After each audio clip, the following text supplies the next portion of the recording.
Smart FM. Smart Career. Jumpa lagi bersama dengan saya William Darmawan. Kali ini dalam podcast Smart Career. Smart listeners, kita tahu bahwa sosial media hampir semua dari kita menggunakannya. Tahukah Anda bahwa jumlah follower itu bisa mempengaruhi jumlah penghasilan kita sebagai content creator? Atau bisa dikatakan banyak brand akan melirik kita ketika jumlah followers kita mungkin banyak gitu ya. Tapi apakah faktanya demikian? Kita akan berbincang bersama dengan entrepreneur and content creator Mbak Rifka Syafina. Halo Mbak Rifka. Ya, Mas Willy. Gimana kabarnya? Aman, alhamdulillah sehat. Sibuk konten ya? Lumayan. Sibuk konten tujuannya ingin follower bertambah atau apa nih Mbak Rifka? Secara personal dulu, boleh sharing? Kalau secara personal sebenarnya untuk mensupport bisnis sih sebenarnya. Mensupport bisnis. Jadi kalau followers bertambah sebenarnya bonus, bisa dijadikan indikator pengukur kita udah growing atau enggak, cuman sebenarnya lebih ke bisnisnya sih. Oke. Dengan konten-konten yang dibagikan, artinya banyak yang melihat, orang-orang baru yang melihat. Akhirnya karena konten tersebut mungkin dekat dengan mereka, akhirnya follow gitu ya? Benar. Atau sekedar dia suka dengan pembawaannya gitu sih. Gitu sih. Nah, zaman sekarang ini kan bisa dikatakan followers itu seperti pencapaian gitu ya. Nah, bagaimana menurut Mbak Rifka sendiri sebagai content creator? Kalau pencapaian bisa jadi pencapaian buat sebagian orang, cuman kalau misalnya dia beli ya nggak jadi pencapaian kan, karena kan nggak dicapai kan, dia beli gitu sih paling. Kalau misalnya ada orang yang ya biasa aja lah gitu, kalau misalnya followersnya banyak gitu, mungkin karena dia belum tahu potensi apa yang bisa digali dari punya atensi atau punya followers orang gitu. Karena kalau zaman sekarang kan the new currency is the attention ya gitu. Jadi atensi itu adalah mata uang yang baru gitu. Gitu sih. Maksudnya apa itu? Kalau kita bisa mengendalikan atensi orang, itu kita punya peluang untuk lebih kita punya kuasa yang lebih, kita punya power yang lebih. Karena gini, kita bangun tidur buka HP, scrolling sosmed, ya kan. Jadi konsumen, jadi buruh atensi terus gitu. Jadi konsumen konten-konten di luar sana gitu. Jadi ketika kita bisa mengambil atensi orang-orang ini, kita bisa ngedrive mereka sebenarnya. Kita nih pingin mereka beli kah, ikut member kah misalnya, karena kita udah punya atensi mereka gitu. Jadi apapun yang kita lakukan pun mereka akan lebih aware gitu dibanding orang-orang yang dia tidak punya atensi gitu. Gitu sih. Oke, untuk content creator ini kan juga semacam harapan nih bagi mereka ingin menambah jumlah followers. Apa yang harus dilakukan supaya jumlah followers real itu bertambah secara organik ya, lebih tepatnya? Kalau secara organik sebenarnya itu harus temuin dulu strength-nya dia apa sebenarnya. Strength-nya dia apa? Dia pingin dikenal sebagai apa? Misal dia pingin dikenal sebagai sosok, misal dia bapak-bapak sharing tentang parenting gitu. Misalnya dia pingin dikenal sebagai bapak online gitu misalnya. Jadi kan dia punya ciri khas sendiri dan nilai jual sendiri sebagai content creator gitu kan. Dia udah tahu strength-nya dia apa. Dari situ dia bisa membuat output konten yang lebih menarik dan lebih mendatangkan orang-orang yang sama ininya, interestnya juga sama gitu. Sefrekuensi gitu ya, yang selaras gitu. Yang selaras sih ya, gitu sih paling ya. Nah, banyak kita lihat gitu ya di sosial media yang followernya banyak gitu, atau jumlahnya ya bisa dikatakan cukup tinggi ya. Padahal dia mungkin ya bukan selebritas gitu, atau mungkin content creator yang terkenal. Tapi dia klien-klien itu tidak melirik. Nah, kira-kira apa kelemahan atau apa yang dilihat oleh seorang klien ketika dia memilih, oke, ini followernya tidak terlalu banyak tapi cocok dengan brand saya gitu. Ini followernya banyak tapi kayaknya nggak cocok deh. Sebenarnya kan followers kan diibaratin kolam ya. Jadi ketika ini brandnya ini lagi nyari kolam ikan yang isinya ikan koi doang nih misalnya. Nah, nyari content creator yang dia ini punya base kolam yang kuat gitu. Jadi dia kelihatannya kolamnya gede sih, tapi ikan koinya dikit gitu sih. Jadi kalau misalnya lihat ada, oh ini kecil sih kolamnya tapi ikan koi semua isinya gitu. Jadi kalau misalnya dikatakan ketika brand itu mau melihat sebuah content creator terus menentukan ini oke atau tidak untuk diajak bekerja sama, ya itu berarti dia harus punya base komunitas yang lebih spesifik gitu. Jadi buat apa gede-gede cuman nggak jadi apa-apa gitu. Misal punya followers yang besar tapi sebenarnya tidak sesuai dengan purpose yang dia punya untuk membangun konten sih sebenarnya gitu. Kolamnya besar tapi nggak ada ikannya, atau ikannya cuma satu ikannya gitu kan? kecil ya, atau ikannya terlalu bervariasi sih. Oke. Gitu. Karena ada ikan koi, ikan lele, akhirnya bingung kan? Karena sebenarnya gini, misal si brand ini nyari ikan koi gitu, dia bayar orang punya kolam gede, tapi sebenarnya ikan koi yang ada di kolam itu dikit gitu ya. Tapi dia bayarnya pakai rate seakan ikan koinya itu banyak gitu. Karena dipandang kolamnya gede berarti ikan koinya banyak nih gitu. Jadi dia bayarnya rate dengan harga yang mahal gitu. Padahal sebenarnya yang dia dapatkan kecil gitu. Nggak se-efisien itu sih budgetnya dialokasikannya gitu. Dan brand juga sebetulnya sudah mulai paham ya soal ini. Ya, pasti karena dia pasti punya tim yang research kira-kira kolam mana nih yang kita ajak kerjasama gitu. Bisa dikatakan bahwa jumlah atau angka yang tertera di sosial media itu juga bukan menjadi jaminan brand-brand akan masuk gitu ya.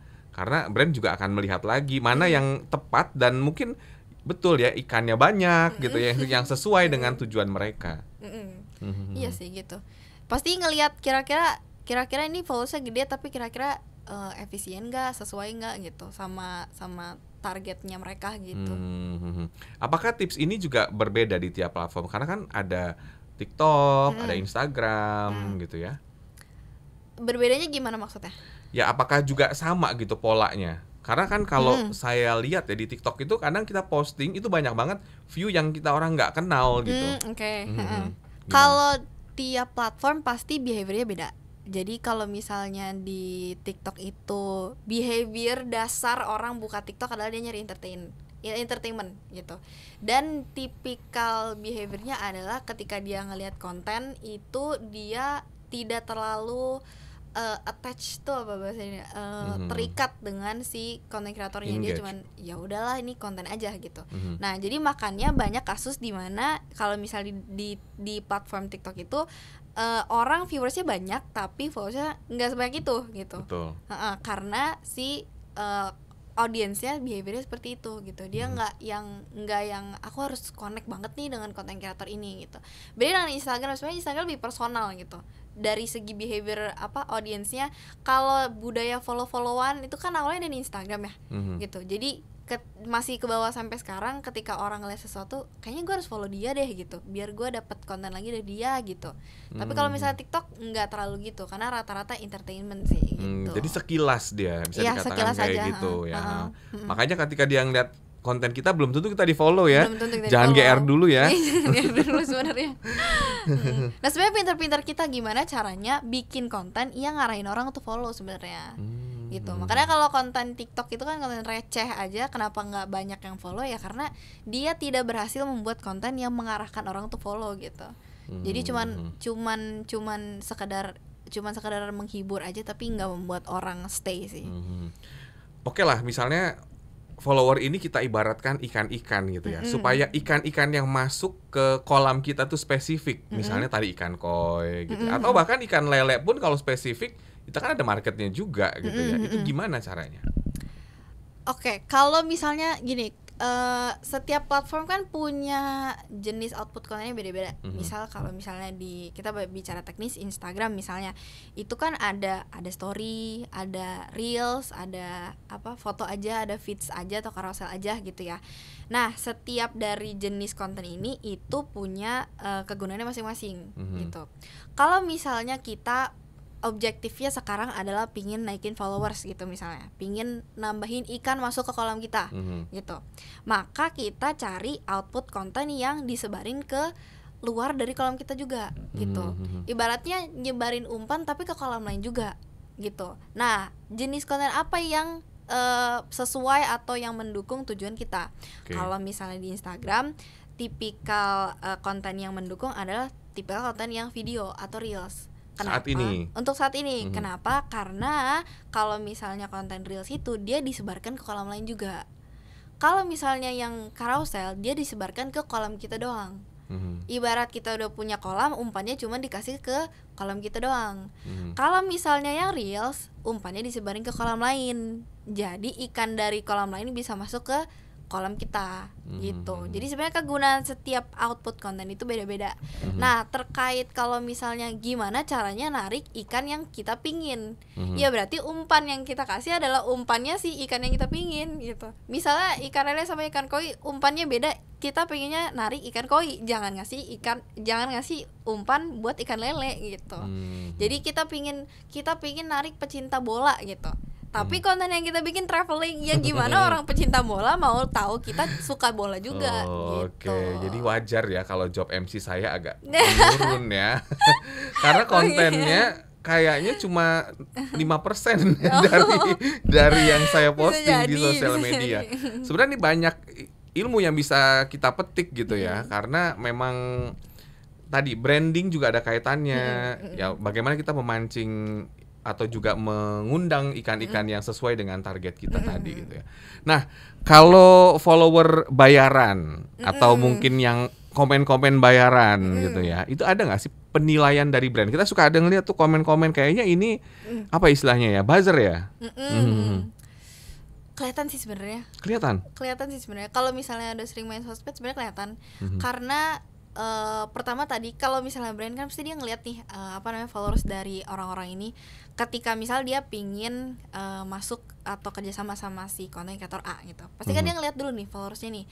Misal dia adalah content creator yang bahas tentang parenting, tapi kok isi dari followersnya kok orang-orang yang kok anak muda ya gitu, kok nggak sesuai ya. Harusnya kan dia parenting, dia bahasnya tentang cara menjadi orang tua, harusnya lebih banyak orang tua gitu. Nah itu akan kelihatan sebenarnya dari profil followersnya gitu.